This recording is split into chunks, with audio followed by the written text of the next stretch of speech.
Hello students, welcome to Manish imperial classes. और अब हम लोग करने जा रहे हैं कैश फ्लो स्टेटमेंट का लेक्चर सेकंड। तो आज हम लोग करेंगे बच्चों cash flow from operating activities पर प्रैक्टिकल क्वेश्चंस। तो cash flow from operating activities दो मेथड से बनाए जाते हैं, डायरेक्ट मेथड और एक होता है आपका इनडायरेक्ट मेथड। तो दोनों मेथड से हम लोग सीखेंगे कि कैसे cash flow from operating activities direct method और इनडायरेक्ट मेथड से बनाते हैं। डायरेक्ट मेथड से जब cash flow from operating activities बनाओगे तो जो कैश इनफ्लो होगा उसको हम प्लस करेंगे, यानी प्लस में दिखाएंगे, और जो कैश आउटफ्लो है उसको हम लोग माइनस करेंगे या माइनस में दिखाएंगे।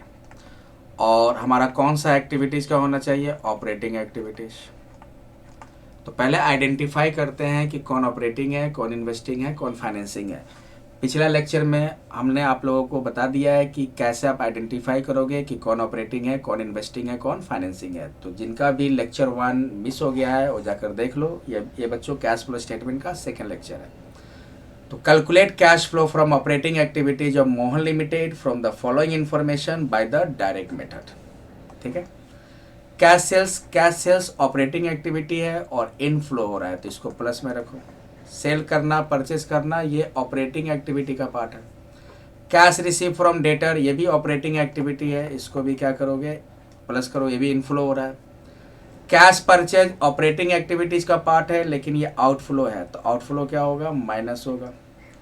कैश पेड टू क्रेडिटर, ये भी ऑपरेटिंग एक्टिविटीज का ही पार्ट है। क्रेडिटर, डेटर, ये सब ऑपरेटिंग एक्टिविटीज का ही पार्ट होता है। आप पेड कर रहे हो तो ये भी आपका आउटफ्लो हो गया। सैलरी पेड आपका ऑपरेटिंग एक्सपेंस है, मतलब ऑपरेटिंग एक्टिविटी में ये भी आएगा, और पेड कर रहे हो तो ये भी आउटफ्लो है। कमीशन पेड, ये भी ऑपरेटिंग एक्टिविटी का ही पार्ट है और पेड कर रहे हो तो ये भी आपका क्या हो गया? आउटफ्लो। इंटरेस्ट रिसीव्ड क्या होता है? इंटरेस्ट रिसीव का मतलब कि आपने कहीं पैसा इन्वेस्ट किया, अब बदले में आपको इंटरेस्ट मिल रहा है तो ये आपका इन्वेस्टिंग एक्टिविटीज में आ जाएगा। यानी कि इंटरेस्ट रिसीव्ड आपका कौन सा एक्टिविटीज में आ जाएगा? इन्वेस्टिंग एक्टिविटीज में। लेकिन अगर ये कंपनी फाइनेंस कंपनी होती तब ये इंटरेस्ट रिसीव्ड कौन सा एक्टिविटीज में आ जाता? ऑपरेटिंग एक्टिविटीज में। लेकिन यहाँ क्वेश्चन में कहीं नहीं लिखा है कि मोहन लिमिटेड एक फाइनेंस कंपनी है तो इंटरेस्ट रिसीव्ड आप क्या मान लो? तो ये यहाँ पे ये मान लो कि मोहन लिमिटेड क्या है? नॉन फाइनेंस कंपनी है, तो इसके लिए इंटरेस्ट रिसीव्ड कौन सा एक्टिविटीज में आ जाएगा? इन्वेस्टिंग एक्टिविटीज में। तो ऑपरेटिंग में नहीं लेंगे इसको। रेंट पेड ऑपरेटिंग एक्सपेंस है और ये आउटफ्लो है। ऑफिस एक्सपेंस पेड भी ऑपरेटिंग एक्टिविटी में आएगा और ये भी क्या है? आउटफ्लो है। Insurance claim for loss of stock, stock भी किसका होता है? किसका पार्ट है? ऑपरेटिंग एक्टिविटी का ही पार्ट है। और ये आपका क्या हो गया? ये आपका रिसिप्ट हो रहा है तो इनफ्लो। आपका सामान का लॉस हुआ और आपने क्लेम किया, और क्लेम कितना रिसीव किए? आपने 50,000, तो इनफ्लो हो रहा है। इनकम टैक्स पेड क्या है? ये आउटफ्लो है और ऑपरेटिंग का ही पार्ट है। टैक्स फंड रिसीव क्या हो गया? इनफ्लो हो गया, ये भी ऑपरेटिंग का पार्ट है। रॉयल्टी रिसीव्ड, ये भी आप रिसीव कर रहे हो और ऑपरेटिंग का पार्ट है, ये भी आपका इनफ्लो हो गया। और डिविडेंड पेड क्या होता है? शेयर होल्डर को दिया जाता है। और शेयर होल्डर को क्यों देते हैं? उसको हमने शेयर इशू किया है तो ये आपका शेयर कैपिटल से रिलेटेड हो गया, मतलब कि ये फाइनेंसिंग एक्टिविटीज में आ जाएगा। कौन सा एक्टिविटीज में? फाइनेंसिंग एक्टिविटीज में। तो इस तरह से पहले आइडेंटिफाई कर लोगे, बहुत ही आसान आइडेंटिफाई करना, उसके हिसाब से बनाएंगे। तो हम लोग को बनाना है ऑपरेटिंग एक्टिविटीज, तो पहले एक फॉर्मेट बना लेते हैं। Calculation of cash flow from operating activities. कौन सा मेथड? Direct method. यहाँ ब्रैकेट में डीएम लिख देते हैं, समझ जाना। आप लोग पूरा लिखोगे डायरेक्ट मेथड। कॉलम क्या होगा? पार्टिकुलर्स। और अमाउंट का 2 कॉलम हो जाएगा। अमाउंट का 2 कॉलम ले लो। सबसे पहले जो इनफ्लो है उसको साथ में रखेंगे। तो इनफ्लो देखो क्या? कैश सेल्स, ये आपका इनफ्लो है, इसको प्लस में रखेंगे। इनफ्लो को कहाँ रखते हैं? प्लस में। कितना है? 6 lakh.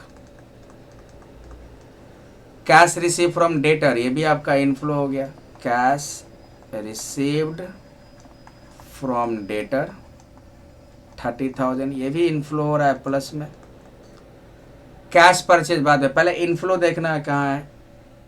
Cash purchase, cash paid, salary, ये सब नहीं। इंटरेस्ट रिसिप्ट तो होगा नहीं। एक देखो यहाँ पे इंश्योरेंस क्लेम है, ये भी इनफ्लो हो रहा है, प्लस में दिखा दो। Insurance claim for loss of stock 50,000, ये भी आपका प्लस हुआ, इनफ्लो। इनकम टैक्स रिफंड देखो, ये भी आपका इनफ्लो है। टैक्स रिफंड रिसीव्ड, ये भी आपका इनफ्लो है, प्लस में रख दो। कितना है? 10,000। रॉयल्टी रिसीव्ड, ये भी आपका क्या हो गया? इनफ्लो है, प्लस में रख दो। रॉयल्टी रिसीव्ड 30,000, प्लस में। माइनस में क्या होगा? तो माइनस में हो जाएगा कैश परचेज। कैश परचेज मतलब आप परचेज किए, पैसा आपका गया, यानी कि आउटफ्लो 2 लाख, इसको माइनस कर दो। उसके बाद आपका कैश पेड टू क्रेडिटर, ये भी आपका आउटफ्लो हो रहा है, माइनस कर दो। Cash paid to creditor 20,000। उसका सैलरी पेड, ये भी आउटफ्लो हो रहा है, माइनस कर दो। सैलरी पेड 30,000, ये भी आउटफ्लो हुआ, माइनस कर दो। कमीशन पेड, ये भी आउटफ्लो हो गया, माइनस कर दो। कमीशन पेड कितना? 20,000, ये भी आउटफ्लो हो गया, माइनस कर देते हैं। इंटरेस्ट रिसिप्ट तो ऑपरेटिंग का पार्ट नहीं, इन्वेस्टिंग का पार्ट है। रेंट पेड, ये भी आउटफ्लो हो रहा है, माइनस कर दो।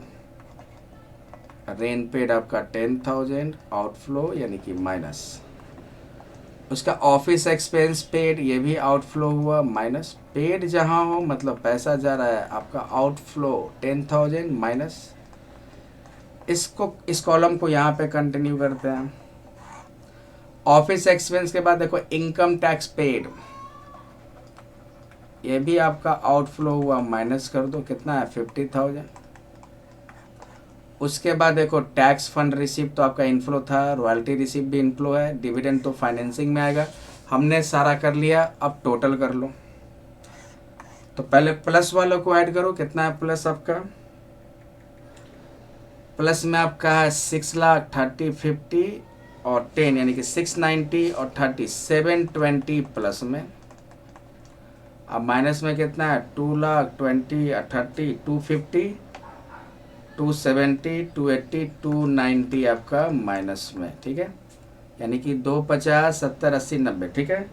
अब यहाँ पे 720 में से 290 माइनस कर दो, आपका 430,000 आ जाएगा। कितना आ जाएगा? अच्छा ये भी है 50,000 बच्चों, ये भी 50,000 छोड़ रहे हो, 380 हो जाएगा। तो यहाँ पे क्या लिख देंगे? Net cash flow from operating activities. बहुत ही सिंपल है, सबसे बेसिक क्वेश्चन से स्टार्ट किए बच्चों, बेसिक से लेकर एडवांस तक जाएंगे हम लोग। तो 3,80,000 हो गया, 3,80,000 हो गया ना। ये 50,000 भी आपको माइनस करना होगा, तो इसको एक साथ करो 720। अब माइनस कितना हो जाएगा? 250 250 पहले कर लो। उसके बाद 20 40 या 50 90 380। तो 380 हमारा क्या आ गया? Cash flow from operating activities. एकदम सिंपल क्वेश्चन है और डायरेक्ट मेथड से बनाना बहुत आसान होता है। Cash flow from operating activities. चलो नेक्स्ट, ये क्वेश्चन भी वैसा ही लग रहा है। Calculate cash flow from operating activities by direct method. यहाँ भी पहले फॉर्मेट बना लेते हैं। Calculation of cash flow from operating activities. कौन सा मेथड? Direct method. क्या ले लेंगे? इसमें कॉलम हो जाएगा पार्टिकुलर्स और अमाउंट का 2 कॉलम हो जाएगा।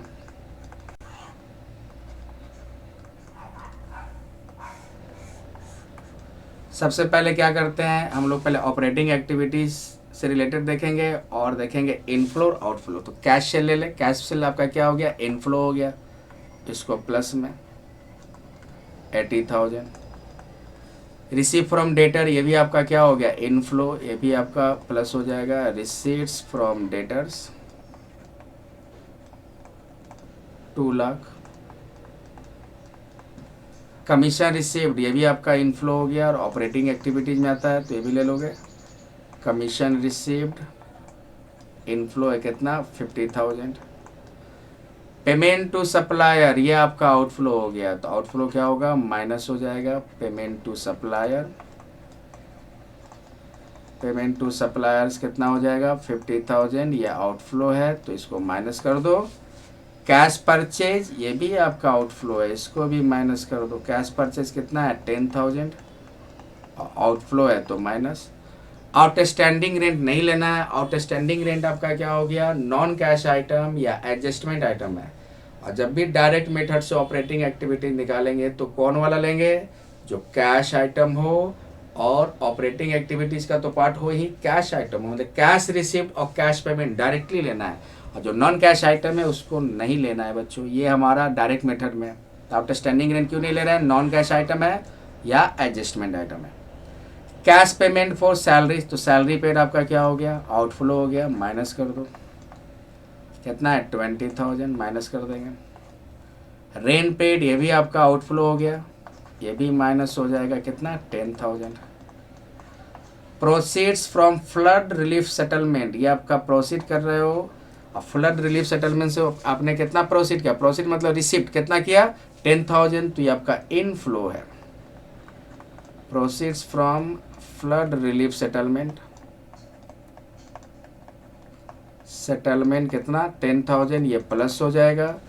और इनकम टैक्स पेड तो पता ही है, ये आपका ऑपरेटिंग एक्टिविटी है, और पेड कर रहे हो तो क्या हो गया, आउटफ्लो है 30,000, इसको माइनस कर दो। अब सारा कैलकुलेट कर लो, जो आएगा आपका दिखा देना क्या आएगा। तो पहले प्लस में आपका ले लो, प्लस में क्या है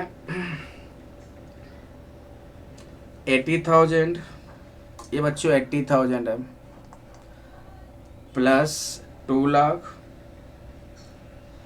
प्लस उसके बाद क्या है आपका कमीशन रिसीव 50,000, उसके बाद आपका प्लस में क्या है 10,000। ठीक है बच्चों, क्या किया हम 80,000 प्लस 2 लाख, 280 हो गया, फिर 50,000 ले लो, 330 हो गया। अब देखो प्लस में क्या है 10,000 प्लस में बचा, तो 3,40,000 प्लस में। माइनस में क्या होगा, माइनस में आपका 50,000, और माइनस में आपका 10, 20 और 10, यही ना है 40,000, 10, 20, 10, 40,000। उसके बाद एक और माइनस में 30,000, 120 प्लस में, तो 340 में 120 माइनस कर देंगे, 220 आपका क्या आ गया, प्लस आ गया। क्या आ गया 220 प्लस आ गया। यहाँ पे क्या लिख देंगे, net cash flow from operating activities, net cash flow from operating activities. Okay बच्चों, अगर माइनस में आता है तो क्या लिखते हैं, माइनस में आता तो लिखते हैं net cash lost from operating activities, net cash lost from operating activity. लेकिन प्लस में आया तो लिखोगे net cash flow from operating activities. Clear है। तो ये भी था बच्चों डायरेक्ट मेथड से बनाना, ये भी बच्चों डायरेक्ट मेथड से था बनाना। 80, एक सेकेंड यार, कैलकुलेशन आपका 50, 10, 60, 20, 80, 20 कितना 80, 90, हाँ ठीक तो है। चलो बच्चों ये आपका आ गया 2,20,000। नेक्स्ट, अब देखो ये दो क्वेश्चन हम लोगों ने जो किया, ये हम लोगों ने किया cash flow from operating activities direct method से। अब आगे का जो क्वेश्चन करेंगे ये हमारा है cash flow from operating activities indirect method से। और इनडायरेक्ट मेथड से कब करते हैं, इनडायरेक्ट मेथड से करते हैं जब हमारे पास प्रॉफिट बैलेंस हो। तो देखो यहाँ पे प्रॉफिट बैलेंस दिया हुआ है। अगर आपसे पूछा जाए कि कौन सा मेथड ज़्यादा प्रेफर्ड मेथड है, डायरेक्ट मेथड या इनडायरेक्ट मेथड, तो कहोगे इनडायरेक्ट मेथड। इनडायरेक्ट मेथड ज़्यादा प्रेफर्ड मेथड है, और बहुत सारे अकाउंटेंट इनडायरेक्ट मेथड से ही बनाना पसंद करते हैं। सॉरी बच्चों। तो चलो इनडायरेक्ट मेथड से हम लोग इसको निकालते हैं। इनडायरेक्ट मेथड से क्यों बनाएंगे? क्योंकि यहाँ प्रॉफिट बैलेंस है। जब क्वेश्चन में प्रॉफिट बैलेंस दिया हो तो इनडायरेक्ट मेथड से ही cash flow from operating activities बनाना वही ज़्यादा प्रिफर्ड या सूटेबल मेथड है। तो चलो वही same question, cash flow from operating activity निकालना। तो यहाँ पे फॉर्मेट बनाओ, calculation of cash flow from operating activities. अब ब्रैकेट में दे दो IM लिख दिए समझने के लिए, इनडायरेक्ट मेथड। कॉलम क्या बनेगा? पार्टिकुलर्स, और अमाउंट का 2 कॉलम हो जाएगा, अमाउंट का 2 कॉलम। सबसे पहले क्या लिखेंगे? प्रॉफिट। जब भी इनडायरेक्ट मेथड से cash flow from operating activities बनाओगे तो पहले स्टार्टिंग पॉइंट होता है प्रॉफिट। तो देखो प्रॉफिट क्या है, 2021 में 50,000 का प्रॉफिट दिख रहा है, 2022 में 180 का। तो प्रॉफिट इंक्रीज कर रहा है ना, इसका मतलब करेंट ईयर में प्रॉफिट हुआ है। तो लिख दो net profit during the year. कितने का प्रॉफिट हुआ? 130। इंक्रीज करने का मतलब कि नेट ईयर में प्रॉफिट हुआ है। और जब भी कंपेयर करेंगे तो प्रीवियस ईयर से करेंट ईयर, यानी कि जब भी देखेंगे तो 21 से 22 देखेंगे, यानी कि 22 से 21 देख लोगे तो उसमें गड़बड़ हो जाएगा। तो नेट प्रॉफिट हमारा 130 आ गया। अब देखो बच्चों यहाँ पे डेटर आपका प्रीवियस ईयर में 50,000 दिख रहा है, इस ईयर में 40,000 दिख रहा है। इसका मतलब डेटर किसको कहते हैं? डेटर कहते हैं जिससे हमको पैसा लेना है। डेटर का मतलब होता है जिसको आप उधार बेचे हो, जिससे आपको पैसा लेना है। तो पहले तो डेटर से 50,000 लेना था, अब क्या शो कर रहा है? 40,000 लेना है, यानी कि डेटर से आपने ऑलरेडी 10,000 कलेक्ट कर लिया, तब ना डेटर बैलेंस घट गया। तो डेटर से ऑलरेडी 10,000 कलेक्ट करने का मतलब कि डेटर यहाँ पे डिक्रीज हुआ, इसलिए 50 से 40 हुआ। और कलेक्ट करने का मतलब कि आपने पैसा लिया, मतलब इनफ्लो है। तो इनफ्लो क्या होगा? प्लस होगा, और डेटर यहाँ पे डिक्रीज हो रहा है। तो डिक्रीज इन डेटर का मतलब होता है कि आपने डेटर से पैसा लिए तभी डेटर का बैलेंस डिक्रीज हुआ, यानी कि इनफ्लो है कितना? 10,000। और इनफ्लो को क्या करते हैं? प्लस में रखते हैं। नेक्स्ट देखो बिल रिसीवेबल दिख रहा है यहाँ पे। बिल रिसीवेबल कितना है? 10,000, 12,500। तो बिल रिसीवेबल इंक्रीज हो गया। अब बिल रिसीवेबल का मतलब, रिसीवेबल का मतलब क्या होता है? पैसा लेना है। पहले 10,000 लेना था, अब अधिक लेना है, 12,500 लेना है, यानी कि आपने अभी तक कलेक्ट नहीं किया है, आपका पैसा बाहर है। बाहर मतलब आउटसाइड। तो आउटसाइड के केस में क्या होगा? आउटफ्लो माना जाएगा। आउटसाइड मतलब आपका पैसा बाहर है, आउटफ्लो। तो आउटफ्लो क्या होगा? माइनस होगा। तो इंक्रीज इन बिल रिसीवेबल क्या हो जाएगा? माइनस हो जाएगा। कितना? 2,500 माइनस, दोनों में जो डिफरेंस है 10 से 12,500, जो डिफरेंस हुआ वो दिखाना है। यहाँ पे एक ट्रिक लिख देते हैं बच्चों, अगर करेंट एसेट्स इंक्रीज होगा तो उसको माइनस में रखोगे, करेंट एसेट्स डिक्रीज होगा तो उसको प्लस में रखेंगे। ये बच्चों इस ट्रिक को याद रखो। तो डेटर आपका क्या है? करेंट एसेट्स में आता है। देखो डिक्रीज हो रहा है तो कहाँ रख दिए?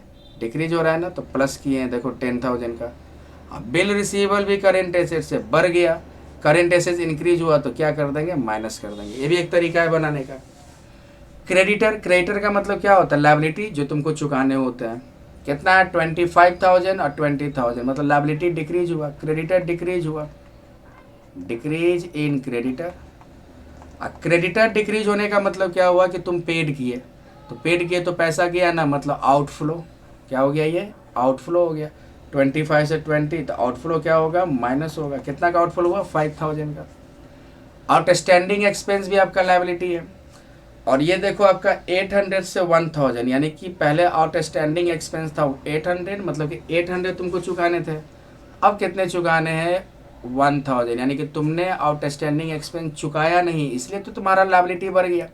तो जब आउटस्टैंडिंग एक्सपेंस चुकाया नहीं, यानी कि तुमने पैसा अपने पास होल्ड करके रखे हो, यानी कि पैसा होल्ड करके रखने का मतलब कि पैसा इनफ्लो है। होल्ड रखने का मतलब पैसा तुम्हारे पास है ना, इनफ्लो। तो इंक्रीज इन आउटस्टैंडिंग एक्सपेंस क्या हो जाएगा? प्लस हो जाएगा। कितना है? 200, 800 से 1,000।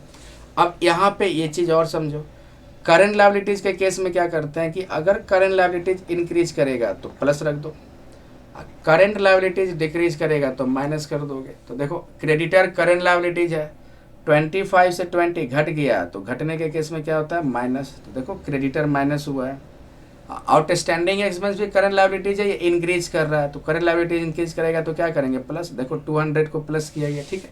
बस यही करके भी इस तरीके से भी बना सकते हो। बिल पेबल देखो 40,025, बिल पेबल क्या हुआ, डिक्रीज हुआ, डिक्रीज इन बिल पेबल। तो बिल पेबल डिक्रीज होगा जब बच्चों, तो बिल पेबल डिक्रीज होने का, बिल पेबल का मतलब क्या होता है, लायबिलिटी तुमको चुकाने हैं। 40,000 से 25 हो गया, यानी कि आपका लायबिलिटी घट गया। और लायबिलिटी कब घटता है, जब आप पेड कर देते हो, यानी कि आपने पेड कर दिए। तो पेड कर दिए तो पैसा गया ना, मतलब आउटफ्लो हो गया। तो बिल पेबल आपका डिक्रीज होने का मतलब, बिल पेबल डिक्रीज होने का मतलब आउटफ्लो है। कितना डिक्रीज हुआ, 15,000 का। तो आउटफ्लो क्या कर देंगे, माइनस कर देंगे। एक्रूड इनकम क्या होता है, बकाया इनकम। तो देखो एक तरीका तो एक्रूड इनकम बच्चों करेंट एसेट्स है। देखो ये बढ़ रहा है, यानी कि increase in accrued income, increase in accrued income. जब एक्रूड इनकम बढ़ेगा यानी कि करेंट एसेट्स बढ़ रहा है, तो देखो तो करेंट एसेट्स बढ़ेगा तो क्या कर देंगे, माइनस कर देंगे सीधा सीधे। ये एक तरीका माइनस। और दूसरा चीज़ है, माइनस क्यों कर रही है, जरूर आपका आउटफ्लो होगा। कैसे आउटफ्लो होगा, देखो पहले हमारा बकाया इनकम कितना था, 6,000, यानी कि 6,000 हमको मिलने वाले थे। अब कितना मिलने वाले, 7,000, यानी कि हमारा बकाया इनकम बढ़ गया, यानी कि मेरा पैसा बाहर है। बकाया इनकम का मतलब कि तुमको बकाया लेना है तो आपका पैसा बाहर है ना। और वही जब बढ़ने का मतलब कि आपका एक्यूरेट इनकम बढ़ने का मतलब क्या है कि आपने अभी तक पैसा आपको मिला नहीं, आपका पैसा बढ़ गया, और यानी कि आपका पैसा आउटसाइड है। तो ये एक्रूड इनकम आपका क्या हो गया, आउटसाइड हो गया। आउटसाइड द मनी मतलब आउटफ्लो है, इसलिए आउटफ्लो होता है तो क्या करते हैं, माइनस करते हैं। डिप्रेसिएशन देखो बच्चों, डिप्रेसिएशन क्या है, डिप्रेसिएशन का कॉन्सेप्ट है, डिप्रेसिएशन को प्रॉफिट एंड लॉस अकाउंट के डेबिट में दिखाते हैं। डिप्रेसिएशन को प्रॉफिट एंड लॉस के डेबिट में दिखाते हैं। प्रॉफिट एंड लॉस के डेबिट में दिखाने का मतलब प्रॉफिट से ये माइनस कर दिया जाता है। आप लोग जब भी प्रॉफिट एंड लॉस अकाउंट बनाए होंगे तो डिप्रेसिएशन को प्रॉफिट एंड लॉस में किधर दिखाते हैं, डेबिट साइड। और जब भी कोई आइटम को प्रॉफिट एंड लॉस के डेबिट में दिखाने का मतलब कि प्रॉफिट के कैलकुलेशन के लिए उसको माइनस किया गया। तो जब प्रॉफिट से माइनस किया गया तो इसको वापस में रिवर्स बैक में ऐड कर देंगे। क्यों ऐड करेंगे, क्योंकि हम लोग कैश फ्लो निकाल रहे हैं और डिप्रेसिएशन क्या है, नॉन कैश आइटम है। तो नॉन कैश आइटम की ज़रूरत ही नहीं है। तो चूंकि प्रॉफिट एंड लॉस अकाउंट पहले बना लिया गया था, उसमें डिप्रेसिएशन को प्रॉफिट एंड लॉस में चार्ज कर दिया गया, या प्रॉफिट एंड लॉस के डेबिट में दिखाया गया है, या प्रॉफिट से माइनस कर दिया गया। तो इसको रिवर्स बैक में क्या कर देंगे, ऐड कर देंगे। क्यों कर देंगे, क्योंकि कैश आइटम नहीं है, नॉन कैश आइटम है। तो डिप्रेसिएशन आपका ऐड हो जाएगा। देखो 40,000 है और 50,000, तो करेंट ईयर का डिप्रेसिएशन कितना है, 10,000। करेंट ईयर का डिप्रेसिएशन कितना है, 10,000 ऐड कर देंगे। ऐड के लिए अमाउंट ऐसे ही रखोगे, और जब माइनस करने वाले अमाउंट के लिए क्या करोगे, ब्रैकेट यूज करोगे। प्रॉफिट तो हमने ले लिया बच्चों, अब सबको कैलकुलेट कर लो। तो कितना होगा आपका आपका हो गया 130 प्लस 10 हो जाएगा 140। इसको कैलकुलेट कर ही लेते हैं। 130 प्लस 10 माइनस 2,500, फिर प्लस, फिर माइनस 5,000, उसके बाद प्लस 200, फिर माइनस 15 और 1 माइनस 16,000, और फिर प्लस 10,000, 1,26,700, 126,700। ये हमारा क्या आ गया, net cash flow from operating activities.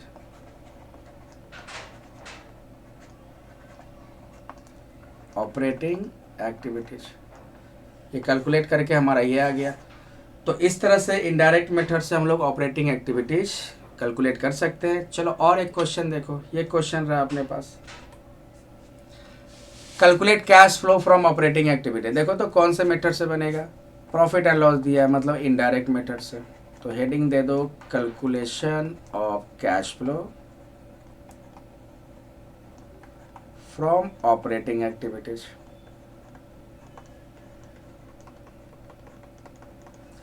कौन सा मेथड है, इनडायरेक्ट मेथड। कॉलम क्या होगा यहाँ पे, पार्टिकुलर्स, यहाँ पे दे दो अमाउंट, यहाँ पे अमाउंट। देखो ध्यान से बच्चों, पहले ये वाला ट्रिक लिख लो, करेंट एसेट्स इंक्रीज होगा तो माइनस, करेंट एसेट डिक्रीज होगा तो प्लस, करेंट लायबिलिटी इंक्रीज करेगा तो प्लस, करेंट लायबिलिटी डिक्रीज करेगा तो minus. Current assets current liabilities आपको पता होना चाहिए। कंपेयर कैसे करते हैं, 2021 से 22, मतलब प्रीवियस ईयर से करेंट ईयर। प्रॉफिट 1 लाख से 1,05,000 यानी कि इंक्रीज होने का मतलब करेंट ईयर में प्रॉफिट हुआ है, तो लिख दो net profit during the year कितना, 5,000। डेटर आपका क्या है, पहले 80,000 लेने थे, अब 40,000, यानी कि 40,000 तुमने कलेक्ट कर लिए, मतलब कि इनफ्लो हुआ। तो इनफ्लो क्या होगा, प्लस होगा, तो डेटर घट रहा है ना, decrease in debtor. Debtor decrease होने का मतलब कि आपका कैश इनफ्लो हुआ। पहले डेटर से 80,000 लेने थे और 40,000 लेने, मतलब 40,000 तुमने कलेक्ट कर लिया, इनफ्लो प्लस हो जाएगा। और नहीं तो यहाँ से देखो, डेटर आपका करेंट एसेट्स है और डिक्रीज हो रहा है, तो डिक्रीज के केस में देखो क्या रखा है, प्लस कर देते हैं। बिल रिसीवेबल देखते हैं, इंक्रीज हो रहा है, इंक्रीज इन बिल रिसीवेबल। तो बिल रिसीवेबल कितना, 35 से 50, यानी कि 15,000 इंक्रीज हुआ। तो बिल रिसीवेबल इंक्रीज होने का मतलब कि तुम्हारा जो रिसीवेबल था, तुम्हारा जो रिसीव्ड होना था, पहले 35 था, अब बढ़ गया, यानी कि तुमने रिसीव नहीं किए, अभी भी तुम्हारा बकाया कहाँ है, आउटसाइड है, आउटसाइड द बिजनेस, मतलब आउटफ्लो हो गया। तो माइनस कर देंगे कितना, 15,000, माइनस के लिए ब्रैकेट। और नहीं तो बिल रिसीवेबल देखो करेंट एसेट्स है, ये करेंट एसेट्स और इंक्रीज हो रहा है, तो इंक्रीज के केस में कहाँ रखते हैं, माइनस रखते हैं। देखो माइनस रखा हुआ। जनरल रिजर्व का देखो ध्यान से, जनरल रिजर्व आपका 50 से 65 हुआ, तो जनरल रिजर्व आपका क्या हो गया, 15,000 आपने ट्रांसफ़र किए। जनरल रिजर्व में 15,000 आया ना करेंट ईयर में। किससे आते हैं जनरल रिजर्व में, कहाँ से ट्रांसफ़र होता है पैसा, पढ़े होगे आप लोग, आउट ऑफ प्रॉफिट। अगर नहीं पढ़े हो तो याद आप लोग अभी देख लो कि जनरल रिजर्व का क्रिएशन किससे किससे किया जाता है, प्रॉफिट से। तो प्रॉफिट से जब किया गया होगा तो प्रॉफिट में माइनस किया गया होगा। लेकिन ये ऑपरेटिंग एक्टिविटी निकाल रहे हैं ना, तो इसको रिवर्स बैक में वापस क्या कर देंगे, ऐड कर देंगे। तो ट्रांसफर टू जनरल रिजर्व क्या हो जाएगा, वापस रिवर्स बैक में ऐड कर देंगे। याद रखो, जब ऑपरेटिंग एक्टिविटी निकालना है तो ट्रांसफर टू जनरल रिजर्व क्या कर दोगे, रिवर्स बैक में ऐड कर देंगे। तो ट्रांसफर टू जनरल रिजर्व देखो कितना है, 50 से 65, 15,000, ये ऐड हो जाएगा। आउटस्टैंडिंग सैलरी मतलब लायबिलिटी, पहले 10,000 पे करने थे, अब 6,000, यानी कि तुमने पेड कर दिया।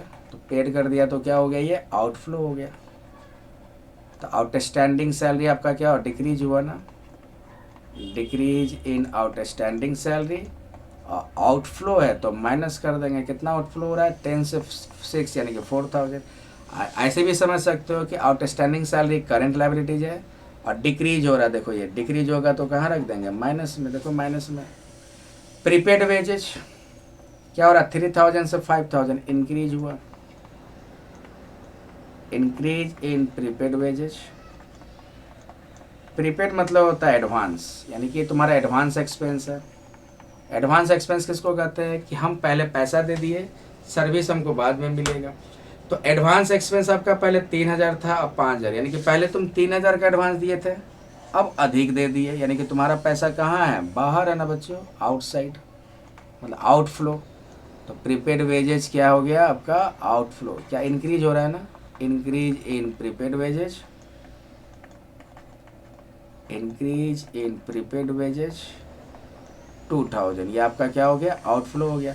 अब प्रीपेड वेजेस क्या होता है, करेंट एसेट्स होता है, और इंक्रीज हो रहा है ना, तो देखो करेंट एसेट्स इंक्रीज होगा तो कहाँ रखेंगे, माइनस में। गुडविल आपका है 30 से 20। देखो बच्चों, डिप्रिसिएशन का यूज करते हैं जब टेंजिबल फिक्स एसेट्स डिक्रीज होता हो, जैसे कि building, machinery, furniture, office equipment, इन सब का वैल्यू डिक्रीज होता है तो उसको हम लोग कहते हैं डिप्रिसिएशन।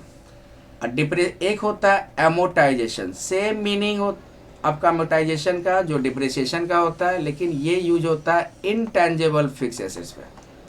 तो एमोटाइजेशन, गुडविल आपका देखो क्या हो रहा है, 30 से 20 गुडविल आपका डिक्रीज हुआ है, रिड्यूस हुआ है, मतलब कि गुडविल का क्या हुआ, एमोटाइजेशन हुआ। तो एमोटाइजेशन हुआ होगा तो बिल्कुल डिप्रिसिएशन की तरह ही ट्रीटमेंट कर देंगे, डिप्रिसिएशन ही है। बस डिप्रिसिएशन वर्ड यूज नहीं करते हैं, डिप्रिसिएशन वर्ड यूज करते हैं हम किस केस में, टेंजिबल फिक्स एसेट्स के यूज में, एमोटाइजेशन यूज करते हैं इनटेंजिबल फिक्स एसेट्स के यूज में, और दोनों का सेम मीनिंग होता है। डिप्रिसिएशन का मतलब decrease in the value of tangible fixed assets, और एमोटाइजेशन का मतलब होता है decrease in the value of intangible fix assets. तो सेम ट्रीटमेंट होगा ना। तो डिप्रिसिएशन क्या होता है, प्रॉफिट से माइनस कर दिया जाता है, तो उसको रिवर्स बैक में हम क्या करते हैं, प्लस कर देते हैं। सेम ट्रीटमेंट इसका भी कर दो एमोटाइजेशन का। एमोटाइजेशन क्यों कह रहे हैं, क्योंकि गुडविल पहले 30 था, 20 हो गया, डिक्रीज हुआ ना, तो गुडविल का एमोटाइजेशन हो गया। इसको रिवर्स बैक में ऐड कर दो। एमोटाइजेशन ऑफ गुडविल कितना, 10,000। अब सबको कैलकुलेट कर लो। अब करेंगे तो कितना आएगा इसका, तो इसका आएगा 5,000 प्लस 40,000 माइनस 15,000 प्लस 15,000 माइनस 4 और 2 6,000 अब प्लस 10,000 49,000। इसका कितना आ गया, 49,000। क्या लिख देंगे, net cash flow from operating activities. Net cash flow from plus में है ना, तो net cash flow from operating activities. तो ये बन गया बच्चों। चलो नेक्स्ट क्वेश्चन करते हैं। ये क्वेश्चन देखो बच्चों, calculate cash flow from operating activities. यहाँ भी प्रॉफिट दिया हुआ है, तो प्रॉफिट दिया हुआ है तो कौन सा मेथड, इनडायरेक्ट मेथड। चलो बनाते हैं। Calculation of cash flow from operating activities.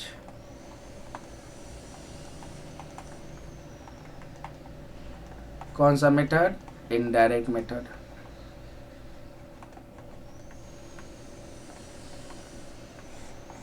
Column क्या होगा, कॉलम होगा पार्टिकुलर्स, और अमाउंट का 2 कॉलम दे दो। एक कॉलम आपका ये रहा और एक कॉलम आपका ये रहा। सबसे पहले क्या लिखते हैं, प्रॉफिट, स्टार्टिंग पॉइंट प्रॉफिट होगा आपका दिया हुआ है करंट ईयर का, net profit during the year. कितना नेट प्रॉफिट है आपका, 3 लाख। डिप्रिसिएशन क्या करते हैं, रिवर्स बैक में ऐड कर देते हैं, depreciation on fix assets 20,000। Amortisation of goodwill का भी सेम ट्रीटमेंट जो हमने डिप्रिसिएशन क्या किया, एमोटाइजेशन ऑफ गुडविल आपका हो जाएगा कितना, 5,000। ट्रांसफर टू जनरल रिजर्व का मतलब कि प्रॉफिट से ट्रांसफर किया गया, प्रॉफिट से क्रिएट किया, मतलब प्रॉफिट से माइनस किया गया। इसको ऑपरेटिंग एक्टिविटीज़ के कैलकुलेशन में रिवर्स बैक में क्या कर देंगे, ऐड कर देंगे। तो ट्रांसफर टू जनरल रिजर्व ये भी आपका रिवर्स बैक में ऐड हो जाता है। ट्रांसफर टू जनरल रिजर्व ये हो गया आपका 5,000। Profit on sale of land, देखो ध्यान से, प्रॉफिट का क्या हम क्या करते हैं। Profit on sale of land का मतलब होता है कि ये आपका प्रॉफिट एंड लॉस के क्रेडिट में दिखाया गया होगा। आप लोग को याद होगा जब प्रॉफिट एंड लॉस अकाउंट हम बनाते थे तो profit on sale of land कहाँ, प्रॉफिट एंड लॉस के क्रेडिट में दिखाया गया होगा। और जब प्रॉफिट एंड लॉस के क्रेडिट में दिखाया गया होगा तो ये इसका मतलब क्या मानेंगे कि प्रॉफिट निकालने में इसको किस तरह यूज़ किया गया, तो इसको ऐड किया गया। प्रॉफिट एंड लॉस के क्रेडिट का मतलब वो ऐड होता है, और प्रॉफिट एंड लॉस के डेबिट का मतलब एक्सपेंस, वो माइनस होता है। तो प्रॉफिट एंड लॉस के क्रेडिट में दिखाने का मतलब कि प्रॉफिट में ऐड किया गया, लेकिन ये sale of land operating activity नहीं है, तो इसको रिवर्स बैक में हमको कैंसिल करना होगा। मतलब क्या कर दो, माइनस कर दो। क्यों माइनस कर रहे हैं, क्योंकि ऑपरेटिंग एक्टिविटी नहीं है। सेल ऑफ लैंड आपका कौन सा एक्टिविटी में आ जाएगा, इन्वेस्टिंग एक्टिविटी में, तो इसको रिवर्स बैक में हम क्या कर देंगे, माइनस कर देंगे। तो profit on sale of land जो कि प्रॉफिट में ऐड कर दिया गया है, तो इसको हम लोग माइनस कर देंगे। क्योंकि देखो हमारे पास ये प्रॉफिट निकाल कर दिया हुआ है, मतलब प्रॉफिट एंड लॉस अकाउंट बन चुका है बच्चों, लेकिन हमको उसमें से क्या करना, ऑपरेटिंग एक्टिविटी का cash flow from operating activity निकाल रहे हैं या ऑपरेटिंग प्रॉफिट निकाल रहे हैं, ठीक है ना, कैश प्रॉफिट निकाल रहे हैं। तो profit on sale of land क्या हो गया, इसको रिवर्स बैक में माइनस कर देंगे, कितना है, 10,000। अब देखो आगे क्या है, यहाँ तक काम हो गया। अब ये वाला ट्रिक लिख लो, करेंट एसेट्स इंक्रीज होगा तो माइनस, करेंट एसेट डिक्रीज होगा तो प्लस, करेंट लायबिलिटीज इंक्रीज करेगा तो प्लस, करेंट लायबिलिटीज डिक्रीज करेगा तो माइनस। कैसे कंपेयर करते हैं प्रीवियस ईयर से करेंट ईयर? ट्रेड पेबल आपका 10 से 15 बढ़ गया ना, इंक्रीज इन ट्रेड पेबल। तो ट्रेड पेबल बढ़ने का मतलब क्या हुआ बताओ तो? ट्रेड पेबल बढ़ने का मतलब क्या हुआ? ट्रेड पेबल बढ़ने का मतलब हो गया कि तुमने पे नहीं किया, यानी कि तुमने पैसा क्या करके रखे हो? होल्ड करके रखे हो। आपका लायबिलिटी है, आपका लायबिलिटी बढ़ गया, इसका मतलब लायबिलिटी नहीं चुका है, आपने कैश को क्या करके रखा है? होल्ड करके रखा है। तो भैया जब कैश को होल्ड करके रखोगे तो इनफ्लो होगा ना, तो इनफ्लो क्या होगा? ऐड हो जाएगा। कितना का है डिफरेंस? 5000 तुमने होल्ड करके रखे। ट्रेड रिसीवेबल क्या आपका 23 से 22, इसका मतलब घट गया, डिक्रीज इन ट्रेड रिसीवेबल। तो ट्रेड रिसीवेबल घटने का मतलब, ट्रेड रिसीवेबल घटने का मतलब कि रिसीवेबल का मतलब क्या होता है? रिसीव करना, मिलने वाला था, कलेक्शन लेना है। 23,000 मिलने वाले थे, अब 22,000 मिलने वाले, यानी कि 1,000 तुमने रिसीव कर लिया, मतलब क्या है? ये इनफ्लो है। तो decrease in trade receivable, inflow का 1,000 क्या होगा? ऐड हो जाएगा। और यहाँ से भी समझो, ट्रेड पेबल करेंट लायबिलिटी बढ़ रहा है, मतलब कि प्लस कर दिए। ट्रेड रिसीवेबल करेंट एसेट घट रहा है, करेंट एसेट घटेगा तो क्या करते हैं? प्लस कर दिए, तो ये भी प्लस हो गया।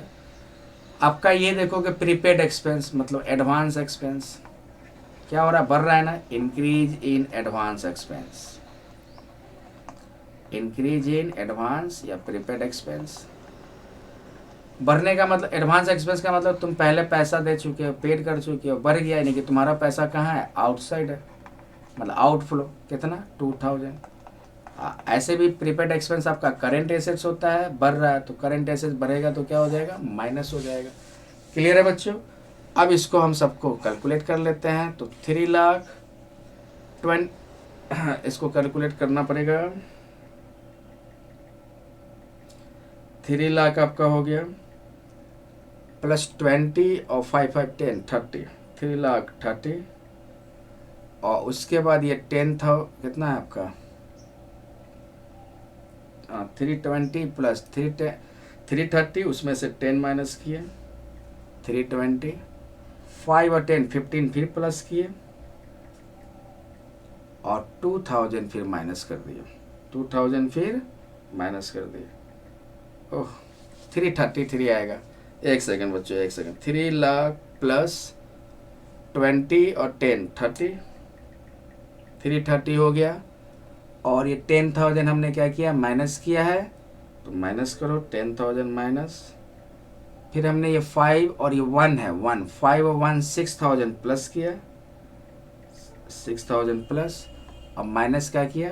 2,000 माइनस 2,000, 324, 324 प्लस में आया तो क्या लिख देंगे? Net cash flow from operating activities, net cash flow from operating activities. तो बच्चों इस तरह हमारा ये आज का लेक्चर कंप्लीट होता है। अभी तक बच्चों कैश फ्लो स्टेटमेंट का 2 लेक्चर हो चुका है। अगर आप लोग दोनों लेक्चर को अच्छे से रिवाइज कर लोगे तो मेरे हिसाब से आप लोग कैश फ्लो स्टेटमेंट पे थोड़ा पकड़ बन जाएगा, ऑपरेटिंग एक्टिविटीज़ पे आप लोग कमांड कर लोगे। अभी और भी क्वेश्चंस करेंगे हम लोग ऑपरेटिंग एक्टिविटीज़ पे, फिर हम लोग इन्वेस्टिंग एक्टिविटीज़ पे आएंगे, फिर फाइनेंसिंग एक्टिविटीज़। मतलब कि हमारा जो ये चैप्टर चल रहा है कैश फ्लो स्टेटमेंट, ये 0 लेवल से लेकर एडवांस लेवल तक जाएगा। अभी बच्चों हम लोगों ने इस तरह के क्वेश्चन का प्रैक्टिस किया है, अब इसी का थोड़ा सा हम लोग एडवांस लेवल भी करेंगे। बस समय पे पहले आप लोग इतने को अच्छे से प्रैक्टिस करते जाओ, रिवाइज करते जाओ। तो बच्चों आप लोग पढ़ाई करते रहो। आज के लिए इतना ही, थैंक यू।